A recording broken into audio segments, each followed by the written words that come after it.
ശബരിമലയിലെ സ്വർണ്ണ കവർച്ചക്കാർക്കും കൂട്ടുനിന്നവർക്കുമുള്ള താക്കീതാകും തദ്ദേശ തെരഞ്ഞെടുപ്പെന്ന് VHP സന്യാസ കൂട്ടായ്മയായ കേരള മാർഗദർശക് മണ്ഡൽ. അന്വേഷണം ശരിയായ ദിശയിലല്ലെങ്കിൽ ഹിന്ദു സന്യാസിമാരുടെ നേതൃത്വത്തിൽ ഭക്തരെ ഒന്നിപ്പിച്ച് സമരരംഗത്തിറങ്ങുമെന്നും മാർഗദർശക മണ്ഡലം ജനറൽ സെക്രട്ടറി സ്വാമി സ്വരൂപാനന്ദ സരസ്വതി മുന്നറിയിപ്പ് നൽകി. ഈശ്വരവിശ്വാസികൾ ക്ഷേത്രം ഭരിക്കുന്ന സാഹചര്യമുണ്ടാകണം, ധർമ്മമൂല്യങ്ങൾ അംഗീകരിക്കുന്നവർക്കാകണം ഇത്തവണ വോട്ടെന്നും സ്വാമി സ്വരൂപാനന്ദ സരസ്വതി ജനം ടിവിയോട് പറഞ്ഞു.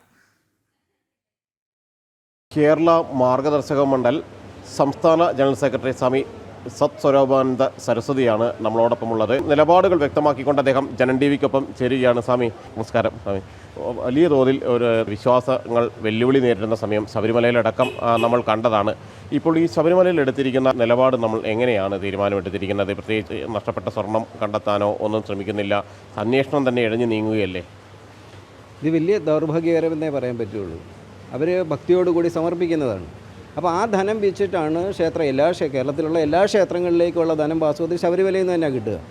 അപ്പോൾ എല്ലാ ഭാഗത്തു നിന്ന് അത് വഴിമാറ്റിക്കൊണ്ട് ഈ ധനമെല്ലാം എങ്ങോട്ട് പോകുന്നു എന്ന് പോലും അറിയുന്നില്ല. ഭക്തരെ സംബന്ധിച്ചുള്ള ഇത് എന്താണ്, എത്ര തുക ഉണ്ടാകുന്നുണ്ട്, കൃത്യം അതിൻ്റെ വിനിയോഗം എങ്ങനെയാണ്, ഇതൊന്നും അറിയുന്നേ ഇല്ല.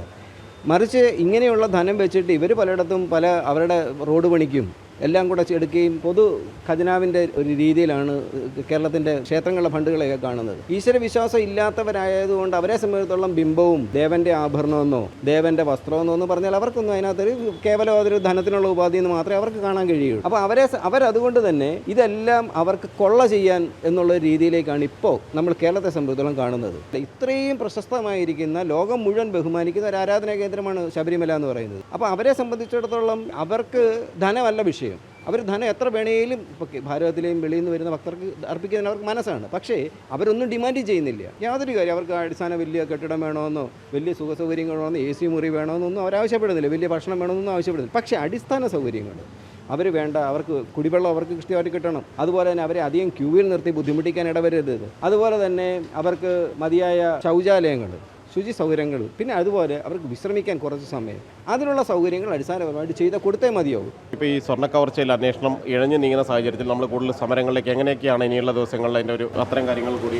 അതെ, ഇപ്പോൾ വാസ്തവത്തിൽ ഇപ്പോൾ നടക്കുന്ന പ്രക്രിയ ഒരു ഭക്തരുടെ മുന്നിൽ മണ്ണിടുന്ന ഒരു പ്രക്രിയ മാത്രമാണ്. അല്ലാതെ ഒരു സത്യസന്ധതയോടുള്ള ഒരു പ്രവർത്തനമായിട്ട് കാണാൻ കഴിയുന്നില്ല. കാരണം ഇപ്പോൾ ഒരു 2 ദിവസമായിട്ട് ഒരു അന്വേഷണം മന്ദീഭവിച്ച രീതിയിലാണ് ഫീൽ ചെയ്യുന്നത്.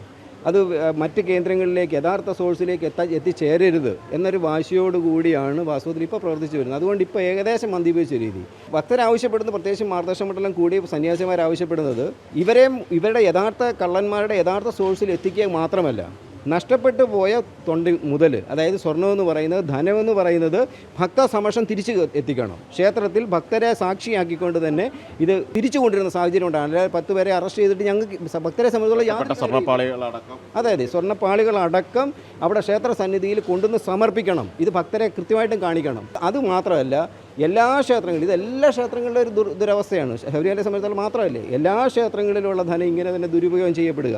ഭക്തസമൂഹം അതിനു വേണ്ടിയിട്ട് വിനിയോഗിക്കേണ്ടതുണ്ട്. ഈശ്വരവിശ്വാസമുള്ളവർ ക്ഷേത്രം ഭരിക്കുന്ന സാഹചര്യം ഉണ്ടാവണമെങ്കിൽ രാഷ്ട്രീയമായ ഏകോപനം ഉണ്ടാകുകയും രാഷ്ട്രീയമായി ഭരണകൂടം നിർമ്മിക്കുന്ന ഒരു സാഹചര്യത്തിലേക്ക് നമ്മൾ എത്തിച്ചേരുകയും ചെയ്യണം. അത് അടിയന്തരമായിട്ടും ചെയ്യണം. ഇനി ഇത് നടക്കുന്നില്ല എങ്കിൽ നമ്മൾ ഇവർ പറയുന്ന പോലെ, നമ്മൾ ആവശ്യപ്പെട്ടതുപോലെ ഇവർക്ക് അന്വേഷണം പ്രോപ്പറായിട്ട് നടക്കുന്നില്ല, ഇനിയും ഭക്തരെ ബുദ്ധിമുട്ടിക്കാനാണ് ഉദ്ദേശം, ഇതൊന്നും നടക്കുന്നില്ല, എല്ലാം ഇതുപോലെ തുടരുകയാണെങ്കിൽ, നമുക്ക് ഭരണകൂടങ്ങൾ ഉണ്ടാക്കാൻ പറ്റുന്നില്ല എങ്കിൽ നമ്മൾ പ്രത്യക്ഷമായ സമര രീതിയിലേക്ക് മാറും.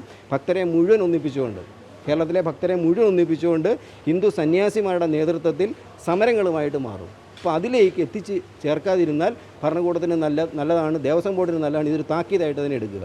സ്വർണം കവർന്നവർക്കും അതിന് കൂട്ടുന്നവർക്കുമുള്ള ഒരു താക്കീതായി മാറില്ലേ വരുന്ന തദ്ദേശ തെരഞ്ഞെടുപ്പ് ഫലം എന്ന് തന്നെ നമുക്ക് വിശ്വസിക്കാൻ പറ്റും? ഡെഫിനറ്റ്ലി ഇത് കൃത്യമായൊരു സൂചന തന്നെയായിരിക്കും. എല്ലാവർക്കുമുള്ള കൃത്യമായ താക്കീത് ഈ പറയുന്ന സമ്മതിദാനത്തിൽ കൂടി ഹിന്ദു സമാജം മാത്രമല്ല, പലരും ഇപ്പം ഇതിനെ കുറ്റം പറയാൻ തുടങ്ങിയിട്ടുണ്ട്. അപ്പോൾ അവരടക്കം ഈ പറയുന്ന ഈ ഗവൺമെൻറ്റിന് ഉള്ള കൃത്യമായിട്ടുള്ള താക്കീത് നൽകും എന്നുറപ്പാണ്. വിശ്വാസങ്ങളെ തകർക്കുന്നവർക്കുള്ള കൃത്യമായ താക്കീത് തന്നെയായിരിക്കും തദ്ദേശ തെരഞ്ഞെടുപ്പ് എന്ന കാര്യം തന്നെയാണ് സ്വാമി വ്യക്തമാകുന്നത്. ആ ഒരു ജനവിധി തന്നെയായിരിക്കും ഉണ്ടാവുകയും ചെയ്യുക. ക്യാമറമാൻ സുശോഭിനൊപ്പം ജിജീഷ് കരുണാകരൻ, ജനം, കൊച്ചി.